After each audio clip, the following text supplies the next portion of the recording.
ازيكم عاملين ايه؟ يا رب تكونوا بألف خير. النهاردة فيديو مهم جدا لكل واحدة انها تشوفه وتعرف ايه هي موضة السنة دي، موضة الصيف 2023. بس قبل ما ابدأ الفيديو، اللي لسه مش مشتركة في القناة يا ريت تعملي سبسكرايب وتفعلي الجرس وتختاري اول علشان يجيلك نوتيفيكيشن بكل فيديو جديد. ويلا بينا نبدأ الفيديو. من اكتر الحاجات الموضة السنة دي واللي بنشوفها في المحلات، اي محلات بندخلها، بيرشكا، ستراديفيريوس، بولمبير، هي البنطلونات الباراشوت بانت. هي بتبقى البنطلونات الواسعة وفيها كده كسر، يعني زي ما تكون متاخده كده من الجناب، معمول كسرتين كده من جناب البنطلون زي ما انتوا شايفين في الصور. الباراشوت بانتس بكل الوانها، الجراي، المينت، البيج، كلها نازلة موضة جدا الصيف ده. وطبعا هي مناسبة اكتر للتين ايجرز، وهي من اللبس الكاجوال العملي اللي بتلبسيه بقى في الجامعة، في الدروس، في اي حاجة، في النادي. فمن الحاجات العملية جدا. تاني حاجة الكارجو بانتس. الكارجو بانتس برضو من الحاجات الموضة اللي هي من الصيف اللي فات ولسه مكملة معانا، اللي هي البنطلونات اللي فيها جيوب من الجناب. بس كمان موضة في الصيف ده ان كمان مش بيبقى جيب واحد، لا ممكن يبقى فيه جيبين تحت بعض. يعني هي الموضة عامة الجيوب الكتير، فالكارجو بانتس دي حاجة منها اللي هي بيبقى فيها جيوب. ثالث حاجة الدينم اون دينم، او ان يبقى الاوتفيت كله جينز من فوق لتحت، سواء بقى هتلبسي قميص جينز او جاكيت جينز على بنطلون جينز او على سكيرت جينز. فالموضة انك تلبسي جينز على جينز او دينم على دينم. غالبا بيكون اللون الفاتح من فوق، يعني درجة الدينم الفاتحة من فوق والأغمق بتكون من تحت. اللي هو يا جماعة احنا في مصر كده بنسميه ستايل حنفي الأبهة. يعني كان زمان عادل إمام عمل فيلم حنفي الأبهة، وكان بيلبس جاكيت جينز على بنطلون جينز، فهو ستايل حنفي الأبهة. رابع حاجة الدينم سكيرت او الجيبة الجينز، ودي كانت زمان قوي يا جماعة، من 10 سنين او اكتر كانت موضة وكنا بنلبسها. رجعت تاني اللي هي الماكسي، الجينز الماكسي، وغالبا بتبقى فيها فتحات، فتحة من قدام او فتحة من ورا طبعا لغير المحجبات. فهي طالعة موضة جدا الدينم سكيرت. مش عارفة هتلبسوها ولا لا، وانا مش عارفة هلبسها ولا لا بصراحة، بس يعني ممكن نرجع نلبسها تاني، ليه لا. ندخل بقى على الحاجات اللي هي بتبقى شيك شوية او كلاسيك شوية، او ممكن بين الكلاسيك وبين الكاجوال برضو. السيتس اللي هي بتبقى نفس اللون او منقوشة، اللي هي بلوزة وبنطلون واسع زي في الصور كده، يا اما بتبقى كلها منقوش او كلها سادة. ودي كانت موضة السنة اللي فاتت ولسه مكملة معانا السنة دي. وطبعا القماش الستان طالع موضة جدا وبقوة برضو السنة دي. في السيتس دي ممكن نلاقي منها سيتس ستان او سيتس اللي هي القماشات العادية بقى، الفيسكوز والحاجات دي.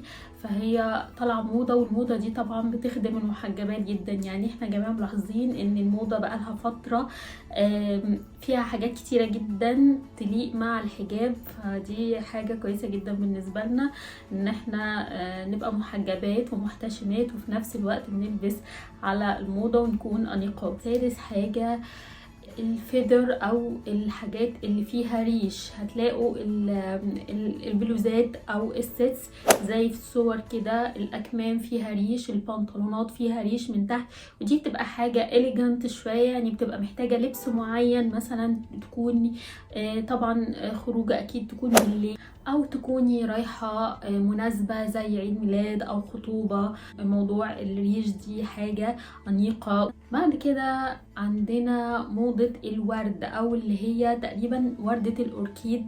دي انا شفتها في زارا، وهي بتبقى شكل الوردة دي بقى موجودة في كل حاجة، في البلوزات، في رقبة بلوزة، في كم بلوزة. كمان الوردة دي ممكن تكون تشيكر على الرقبة، تكون على شنطة. فالوردة دي طالعة موضة جدا زي ما انتم شايفين في الصور.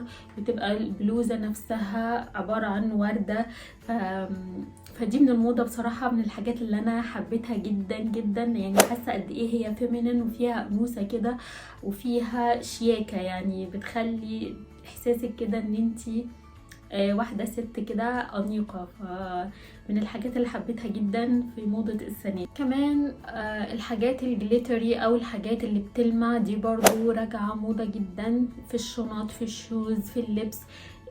وطبعا الحاجات دي أكيد مش مناسبة غير في خروجات برضو بالليل أو تكوني رايحة مناسبة.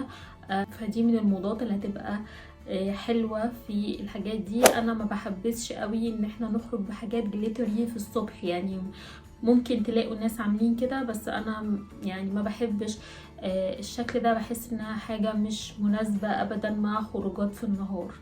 بعد كده وايت اون وايت، يعني ابيض في ابيض. الموضه بتاعت ان انتي تلبسي ابيض على ابيض دي موضه جدا وترند جدا الصيف ده.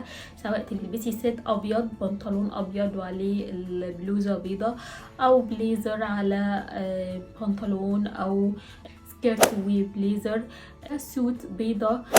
اي حاجه ابيض على ابيض هي موضه السنه دي، وهي مناسبه جدا. طبعا انا يا جماعه بموت في اللون الابيض، بحبه جدا في الصيف. بحس يعني ان الصيف هو ابيض، ان انتي كل حاجه يعني تبقى كل حاجه عندك ابيض. عندك بلوزات بيضه، عندك قمصان بيضه، عندك فساتين بيضه، كل ده بنطلونات بيضه. يعني حاولي تخلي دايما الصيف في دولابك اكتر حاجه في الابيض، لانه بيبقى ملائم جدا مع جو الصيف. والناس اللي بتقول انا تخينه وما ينفعش البس ابيض، لا، انا شايفه ان الموضوع ملوش علاقه بالتخن والرفع، ليه علاقه بالموديل نفسه.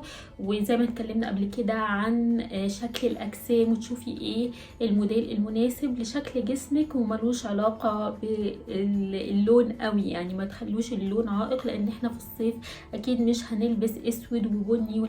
اخر حاجة من الحاجات اللي طالعة بقوة برضو الصيف ده الباليرينا، او انتوا عارفين شكل الجزمة الباليرينا زي في الصورة كده اللي هي الفلات. هي شكلها فيمينين جدا وكلاسي وراقية جدا، بس يعني طبعا القصيرين مش بيحبوها، انا عارفة زي كده. بس هي بصراحة بتبقى شيك قوي في اللبس وراقية جدا. وبس كده يا حلوين، نكون وصلنا لنهاية الفيديو. لو عجبكم الفيديو متنسوش تعملوا لايك للفيديو عشان يوصل لأكتر عدد من الناس. اكتبوا لي تحت في الكومنتس عايزين نتكلم عن ايه في الفيديوهات الجاية. بحبكم قد الدنيا كلها، واشوفكم في فيديو جديد. باي باي.